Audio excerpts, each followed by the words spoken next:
audio from the mic on the podium. If you will, whenever the time comes, please make sure to identify yourself and your outlet when the time comes to ask questions. But we will first lead off with opening comments from Coach Swinney. Coach, take it away. Well, first of all, happy Halloween to everybody. There was a lot of tricks and treats going on out there today. Unbelievable. But again, first of all, I just want to congratulate Boston College, man. What an awesome job they did. I mean, those guys played their tails off. Jeff had them ready. They played a really hard-fought game, and I knew they would. I told our team this week I thought it was the best team we had played to this point.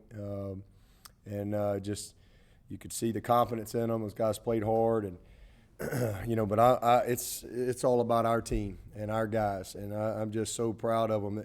What you saw today is uncommon. We talk about being uncommon, and what you saw today is not the norm. It is uncommon, and it's the epitome of team.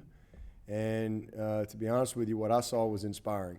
I mean, it was just inspirational to see perseverance, to see guys fight, to overcome, to not quit, to stay together, to just keep playing, to not flinch. And just an unbelievable game. I got my first win against Boston College 12 years ago tomorrow, on November 1st. And I'll never forget that one, and I will never forget this one. That's two I'll never, ever forget. And I remember up there, my first one, that first win, I think we were up 17-0 at the half, and ended up getting flipped. And then this one here, obviously, we get down 18 points, and just incredible. I knew we were going to make some history today, but I didn't anticipate that type of history. To have the largest comeback in the history of Death Valley, that means you got to get down a lot of points. So that part wasn't fun. A lot of mistakes, a lot of miscues. But there's a reason why that's the largest comeback ever, because usually when you get down like that, you don't win. So I'm just really proud of our team. You saw our heart, you saw our character, you saw our culture, you saw our belief, and it was special. I mean, just a special game to be a part of. Defensively, we had 4 sacks, and obviously they had 28 points at the half, but they got 0 in the second half.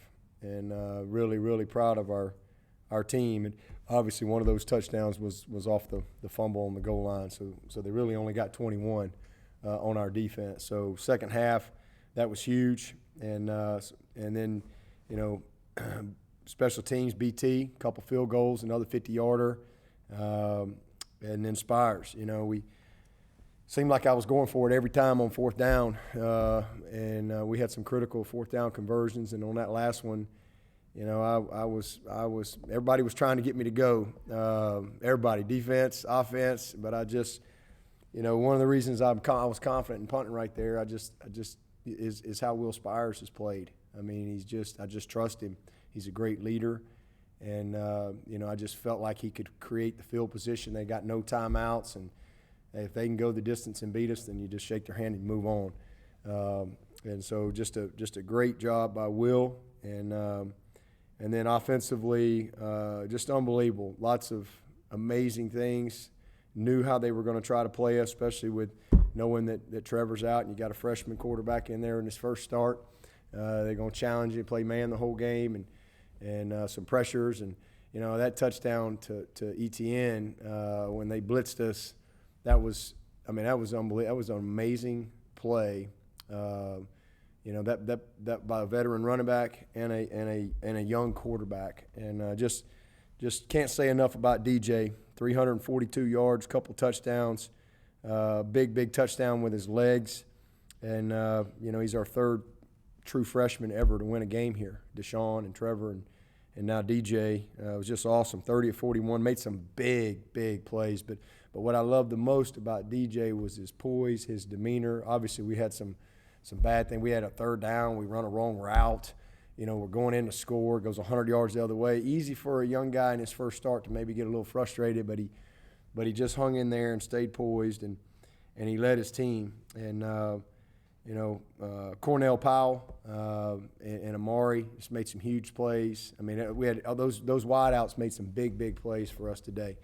and we knew we were going to need that because I knew how they were going to play us, and it was going to be some tight plays. And man, we made some great plays. That back shoulder ball to Amari for the touchdown was something special. And again, Cornell had a career day, 11 catches, 100-something yards, and but man, hats off to DJ. He made some great throws. Our OL protected well. We gave up 1 sack on just a missed assignment, but by a wideout. But really proud of what I saw. But Travis Etienne, 264 all-purpose yards. You know, I made the decision at halftime. I just felt like we needed some type of spark, put him back there at kick return, and he made a huge play for us. And the second half, I told our guys the best defense is going to be a good, efficient offense. And, you know, I think we scored just about every time we had it till right there late in the game. And that was the spark and the juice that I think our defense needed. We made some adjustments. We didn't play the ball well the first half at all. We had a lot of good positioning. We didn't play the ball well. They made all the competitive plays and seemed like they got all the breaks. We had 2 interceptions called back for penalties. But man, they hung in there and got in a rhythm and forced some punts. And then offensively, we answered the bell, got out of a hole. But Travis Etienne was just amazing. 7 catches, 140 yards. That's a Clemson record. So really proud of him. And then obviously becomes the all-time ACC rushing leader. And that is an unbelievable accomplishment for Travis. I mean, that record's been there since the 70s. And, he's split time with a lot of guys. I mean, he's had games where he's had 7 carries and things like that. So it just shows you how explosive he is. And I was really proud of him. And I told him after the fumble, I said, hey, man, don't you worry 2 seconds about it. If I'm going down, I'm going down with you, big man. All right, he's made 1 million plays, 1 million. And that was a bad one. But I'll live and die with that guy any day of the week. But just proud, man. 24 unanswered points. Just an incredible performance. You know, we're 7-0. That's what we're hoping to be at this point, and we're kind of getting into the fourth quarter of our season, our championship phase, and got a quick turnaround with Notre Dame. So quick turnaround. Right back to work tonight because tomorrow's going to Monday for us, with the guys having off on Tuesday. So, again, cannot say enough about our team, their heart, their will to win, and also the fight of BC. That was a heck of a football game, but proud of our guys. And I appreciate our fans for hanging in there. It was a little sloppy, obviously, some things that kind of take the air out of the stadium type plays, but nobody flinched. Nobody panicked. Locker room, there was never a doubt whether we were going to win the game, and I love that about our guys. And that's what I told them. I said, we got a chance to show everybody what we're made of, and you do that one play at a time. So just an epic win. Again, one I'll never forget, and excited about a lot of the guys that stepped up. And now we'll move on to the next one here. And then I'll say this too about Trevor. Trevor will not be able to play. Just want to go ahead and get that out there. He's doing great. He Zoomed with the team last night, talked to him this morning. He feels like he could play today. So he's doing well, but obviously there's a protocol in place. And so he will be out in time to play, but then you have the cardiac part of it that you have to kind of ramp back up. And even if he feels great and could probably go play, he's not allowed to do that simply because of the protocol that's in place, and that's put in place to make sure that he can return to play safely. So the cardiac piece, you have the 10 days, but then you got the cardiac part. So he won't be able to get through that in time to play next week. But hopefully everything will go well. He'll be ready to get back to practice after the Notre Dame game and be ready to get back at it versus Florida State. So. We hate that for him. Hopefully he'll be able to travel with us still and be able to, help those guys on the sideline, but definitely will not be able to play in the game. And it'd be good to be able to have a whole week with DJ and Tyson and get them ready to go up there and build on this game here. And with that, I'll take your questions. Hey, Dabo, it's Heather Dinich. Can you hear me? I can't hear. Dabo? It's Heather Dinich. Can you hear me? Hey, Heather. Hey, I wanted to ask you, how can the College Football Playoff Selection Committee fairly judge teams this year when the virus is a variable that is going to inevitably change teams, such as yours? I mean, all you can do is judge on what you see. It's the same for everybody. So everybody's got the same challenges, but I'm not worried about that. That's why they got a committee, and that's for them to sit around and figure that out. I don't have any control over any of that stuff, so I'm not wasting 2 seconds of my brain power on that. Do you still think you could be a playoff team without Trevor in the lineup? Sure, why not? I mean, we're 7-0, so we won today. That's all you can do. We just try to win the day, one day at a time, and we'll go from there. Hey, Coach, it's Trevor Gross from CUTigers.com here. You're not involved in many one-score games, but you're 27-4 now in those.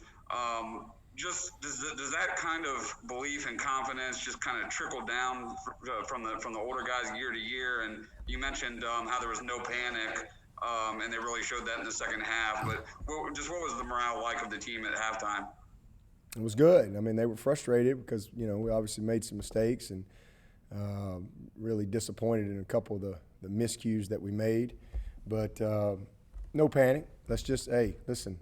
It's a 2-score game, and we're going to get the ball.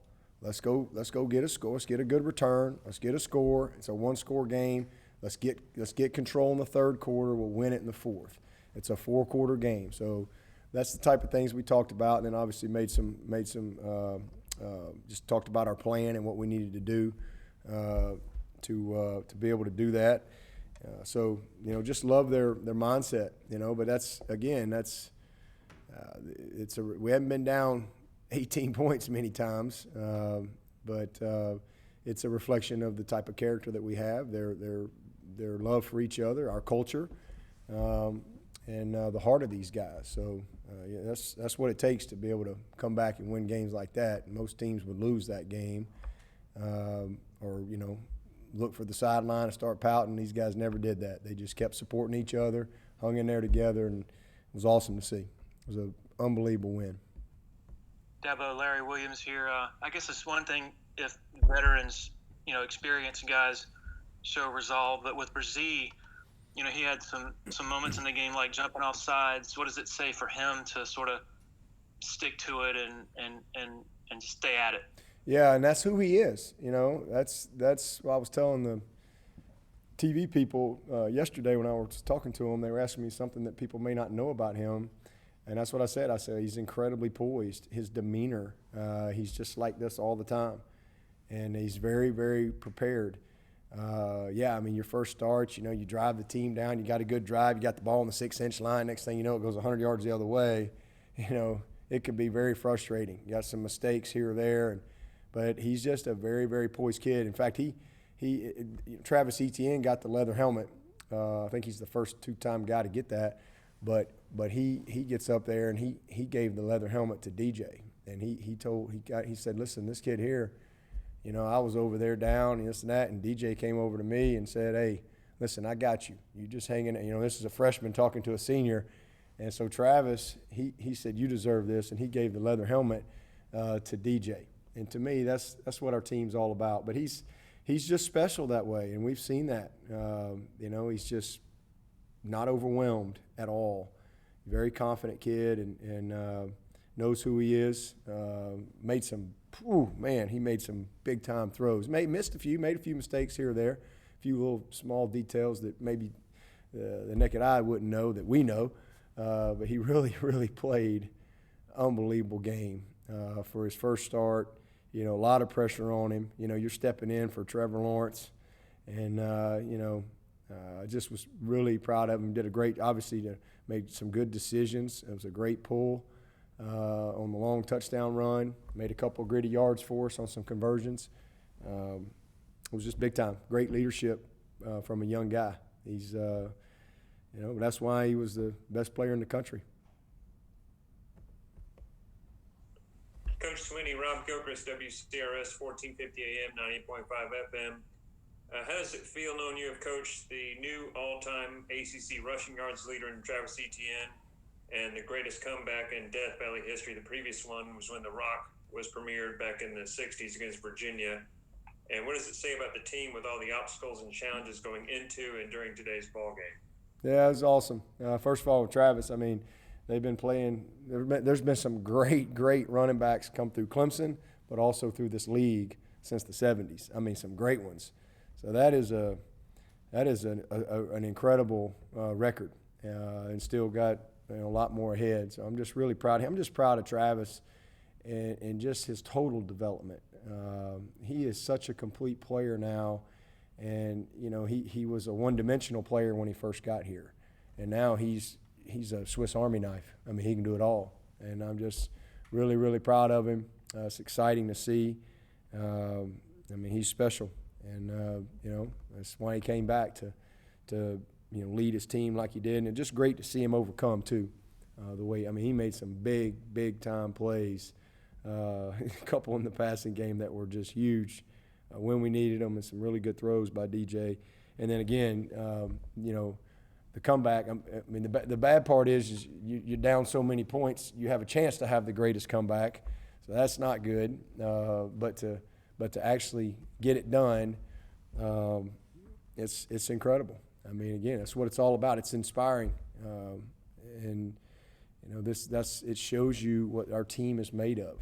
It shows you how much they care, how much they believe, and they just keep playing. And it's a 4-quarter game. Whether you're up 3 touchdowns or down 3 touchdowns, you keep playing. You don't quit.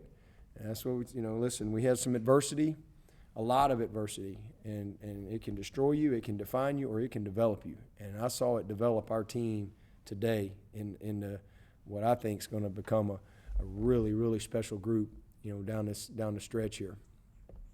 Dabo, it's Andrea Adelson with ESPN. Can you just share what Trevor told the team during the Zoom meeting and different ways he might be able to help DJ prepare next week through Zoom or whatever else? No, I'm not going to share what Trevor told the team, but he'll be in every meeting. So he'll have to obviously Zoom in. I guess, I don't know, I think he gets out maybe Thursday. It's either Thursday or Friday that he'll be back with us.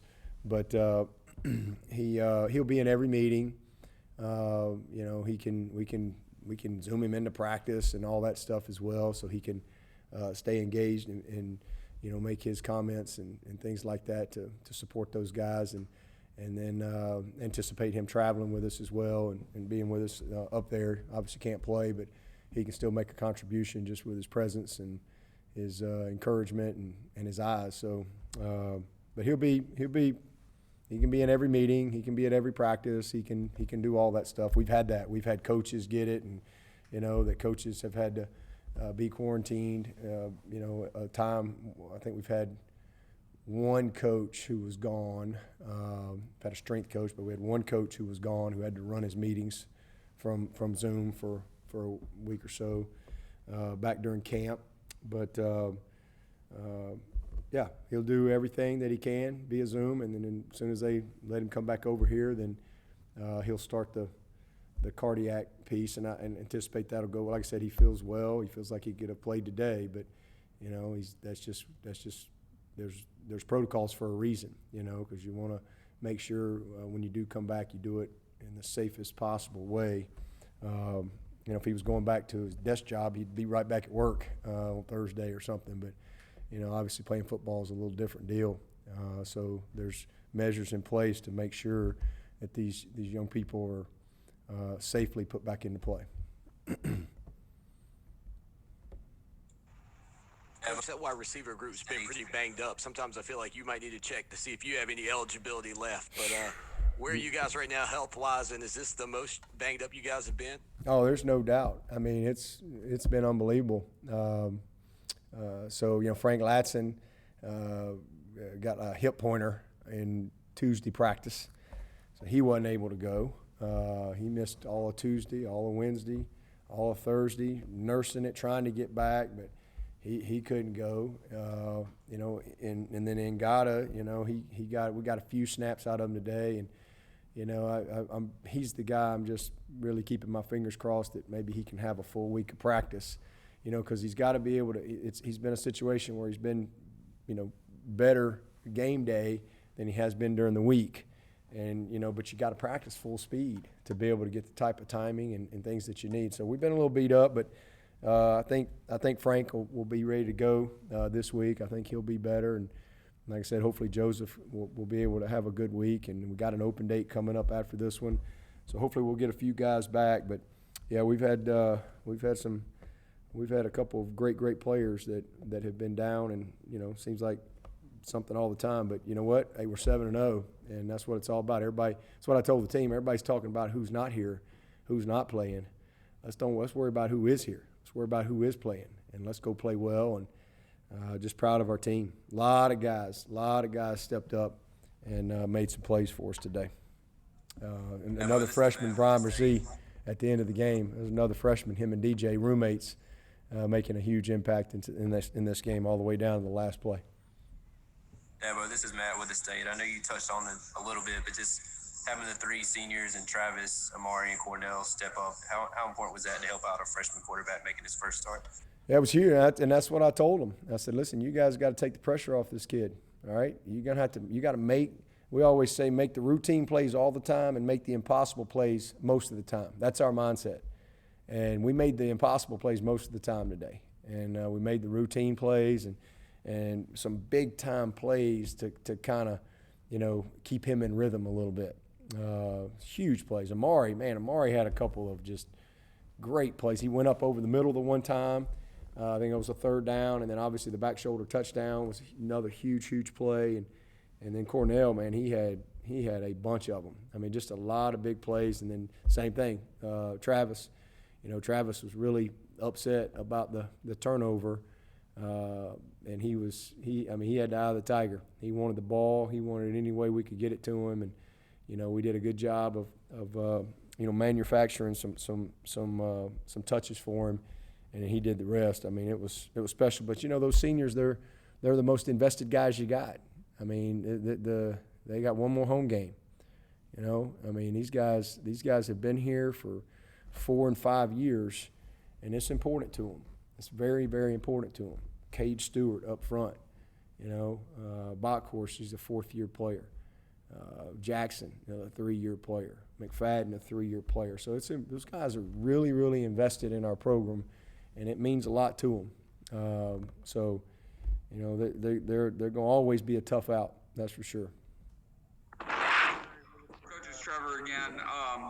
There were a couple questionable roughing calls on your defense today. One of those was Xavier Thomas, and was also hit with targeting, so he'll miss the first half against Notre Dame next week. But how good was it to see Xavier come back and then have the game he did, making that big sack? Yeah, that's back-to-back games. He's been, you know, last week he would have had another sack, but he got held, got tackled.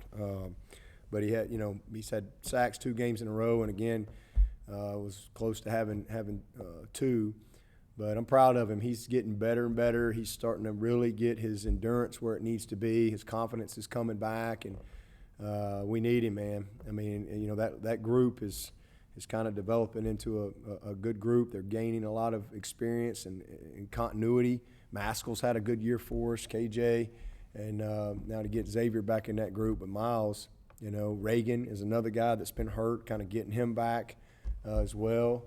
So we've got a good group, and hopefully we can stay healthy here for the stretch run. But I'm proud of Xavier. And we had, you know, just some tough breaks. I mean, some tough breaks today. Again, obviously the fumble, 100 yards, touchdown. It's one thing if it's a fumble and, you know, they fall on it on the one, you know, in a pile. But somehow or another, a guy comes out 100 yards, touchdown the other way. I mean, it's just – and then we get 2 interceptions, and we don't get either one of them because we get some critical penalties. You know, we just had to overcome a lot, but we did. And, you know, that's why we're 7-0. It was the heart of those guys and their ability to overcome. Yeah, but Larry, again, can you dissect that 2-point conversion there at the end, toward the end? The debacle 2-point conversion? Yeah. Yeah. I didn't want to be negative. Yeah. Yeah. That was pretty bad. Well, main thing I was really disappointed is we had a timeout earlier, and we told them before we went on the field and during the timeout that we're going for two, and we get the score, and guys lose their mind. Guys are running off the field. Guys are celebrating. DJ's running off the field, and everybody just kind of forgot, and so that created a little bit of frustration. And then we're trying to get lined up. Clock's running down. It was pitiful. And then we obviously jump offside. So we're gonna run it. We're gonna go ahead and run another play. We feel good about, and we can't get it. They can't. We're having confusion on the signal, and we couldn't get everybody on the same page. So it was just that was bad. And then we missed the field goal. So I mean, it was just, and we couldn't move it, because we had been on offense, had a penalty, so now it's got to stay on the left hash, and then we miss it. So that was about as bad a sequence as it can be. So, frustrating. Just got to stay in tune to the situation of the game and not get caught up in the emotion of it. And so we got to do a better job with that for sure. Same thing on when they jumped offside. I mean, same exact thing. Situational awareness. We got a timeout where they're going to kick a field goal. And, I mean, verbatim, they're going to shift, they're going to move, they're going to try to draw us offside, sit in there, and I'll be son of a gun if we don't jump offside. So we did some things that were disappointing from an awareness standpoint and just execution, but we overcame it, and we'll learn from it, we'll grow from it, we'll get better. Did you consider taking a delay instead of burning the timeout on the? No, we didn't. Dabo, this is Gene in Charleston. What did you say to DJ after he took that 13-yard sack, second possession? And can you elaborate on just how he keeps his poise throughout the game? Yeah, I felt terrible for him because, we ran the wrong route. I mean, it was very, very frustrating because he had the right read, we had the right look, and it's going to be wide open.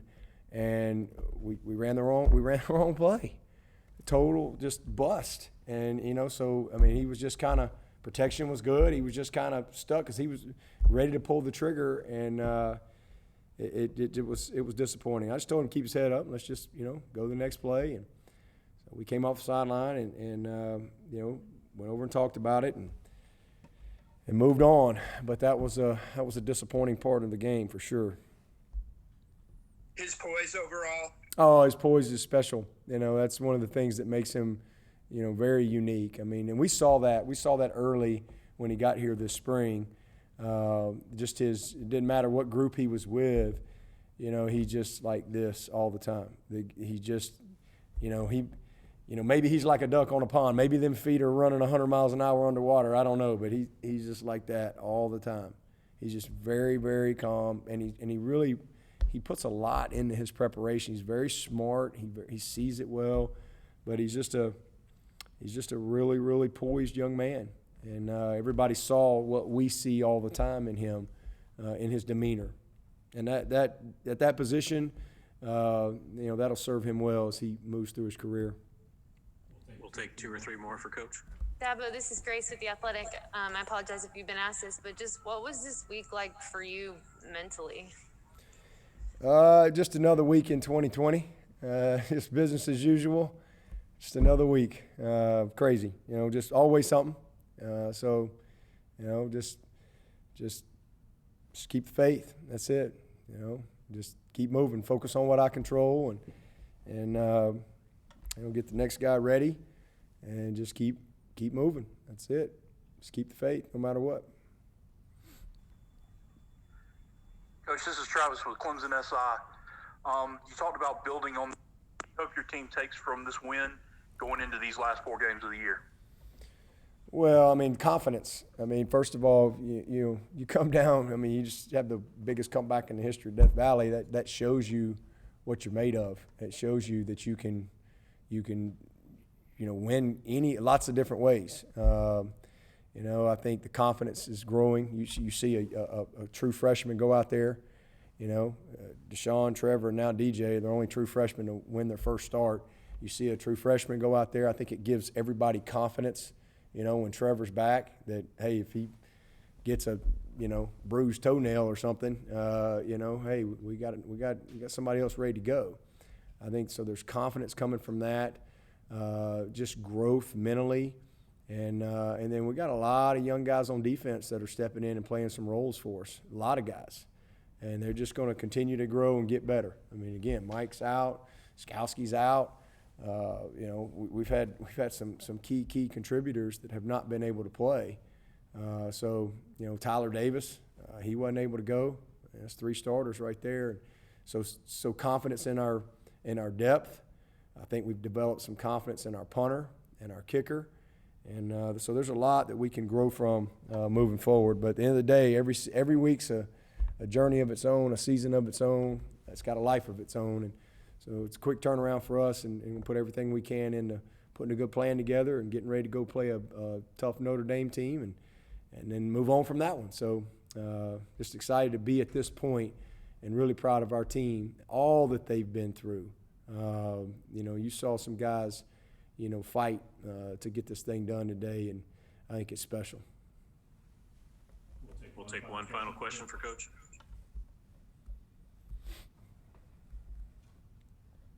All right, Lou, have any additional questions? We'll wrap it up. Thank you all for joining us. Appreciate it.